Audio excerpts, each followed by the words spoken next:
Across 12 states, compact trucks like the Honda Actai are being banned from the roads.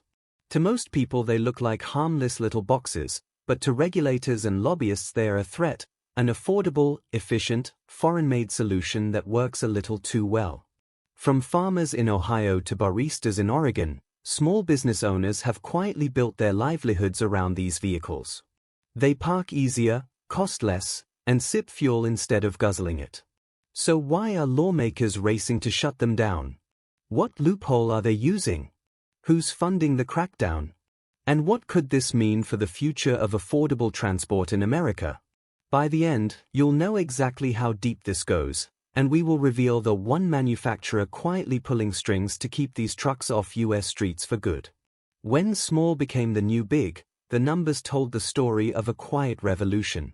7,594 K trucks were imported into America last year alone, joining an estimated 45,000 low-speed vehicles already on American roads. These were not toys or novelties. They were serious work vehicles that cost under $10,000, a fraction of the $70,000 price tag on a new full-size pickup. What made these trucks special was not just their size or price. The Japanese K-Class represented decades of engineering focused on efficiency rather than excess. Every component was optimized for urban and agricultural use, creating vehicles that excelled in tight spaces while consuming minimal fuel. The cab-forward design maximized cargo space while minimizing the vehicle's footprint, a concept that seemed almost foreign in an America obsessed with bigger trucks. The real appeal went deeper than mere practicality. These trucks represented choice in a market increasingly dominated by massive vehicles that many Americans neither needed nor wanted. They offered an alternative to the arms race of automotive sizing that had made parking a challenge and left many drivers feeling like they were piloting a ship through city streets. As these trucks gained traction, one obscure exemption from the 1980s was quietly unlocking the floodgates, the 25-year rule revolution. What if America's oldest protectionist law accidentally created the perfect loophole? The Imported Vehicle Safety Compliance Act of 1988 was never meant to help foreign cars enter America. Quite the opposite, it was designed to keep them out. The law required all imported vehicles to meet stringent federal motor vehicle safety standards, a process so expensive and complex that it effectively banned most foreign cars from American roads. Raymond Moe understood the 25-year rule better than most.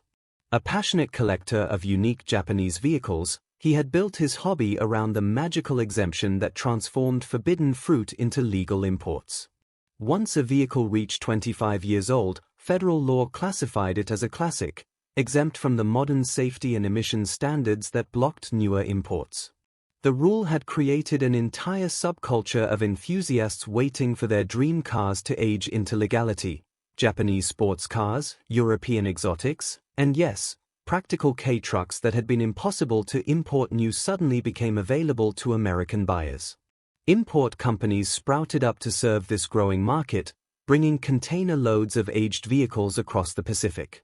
What lawmakers in 1988 never anticipated was how this exemption would evolve.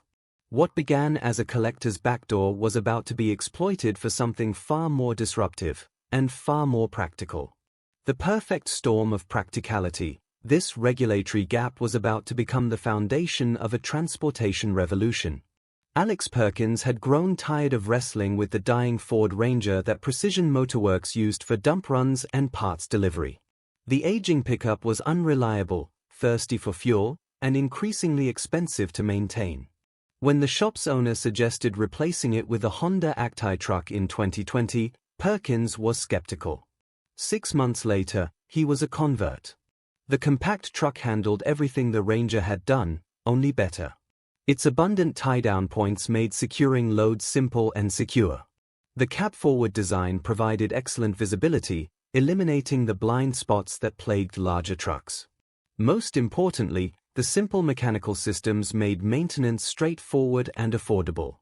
When you want to park the Suburban, Perkins observed, pointing to a customer's massive Chevrolet nearby, it's "Where do I put the anchor?" The visibility is poor. With this, I park within an inch of where I want to be. The practical advantages extended beyond ease of use. Fuel costs dropped dramatically compared to the old Ranger.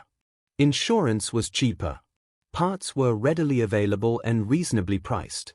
The truck's 1,500 pounds curb weight meant it did not require commercial licensing or expensive permits that heavier vehicles demanded.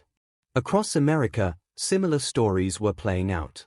And as the success stories multiplied, the backlash was already gathering momentum in legislative offices across the country.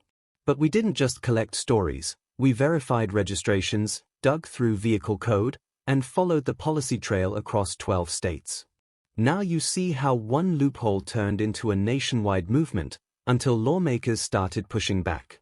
If this saved you hours of research, hit subscribe. We'll keep digging so you don't have to. The grassroots revolution, these individual success stories were starting to coalesce into something larger. When Texas began cracking down on K-truck registrations, enthusiasts did not just complain, they organized. The Lonia K advocacy group formed around a simple premise. If these vehicles were legal under federal law, individual states should not be able to arbitrarily ban them. What started as frustrated conversations on social media evolved into sophisticated political advocacy. The group's strategy was refreshingly direct. Instead of hiring expensive lobbyists or launching slick advertising campaigns, they picked up their phones and started calling representatives.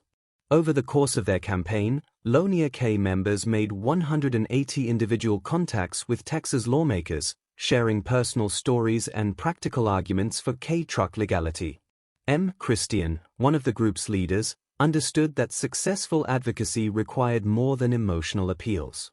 The grassroots approach was spreading beyond Texas. Facebook groups in affected states swelled with members sharing information and coordinating responses. Online petitions gathered thousands of signatures from truck owners and supporters. Forums became command centers for legal research and political strategy. What made the movement particularly powerful was its authenticity. These were not astroturfed campaigns funded by corporate interests, but genuine expressions of frustration from people whose livelihoods depended on practical transportation. In conference rooms far from these communities, different conversations were happening. The shadow organization, the organization reshaping American roads, was not a government agency. It was something far more powerful. Most Americans had never heard of the American Association of Motor Vehicle Administrators, and that was exactly how they liked it. Operating from a nondescript office building in Arlington, Virginia, the American Association of Motor Vehicle Administrators wielded influence that would make seasoned lobbyists envious. Unlike elected officials who faced voters every few years or appointed administrators who served at political pleasure, the AMVA's power derived from something more subtle and enduring: bureaucratic expertise. The organization's membership read like a who's who of automotive regulation. Department of Motor Vehicles administrators from all 50 states, plus Washington, D.C., Canada, Mexico, and the Virgin Islands,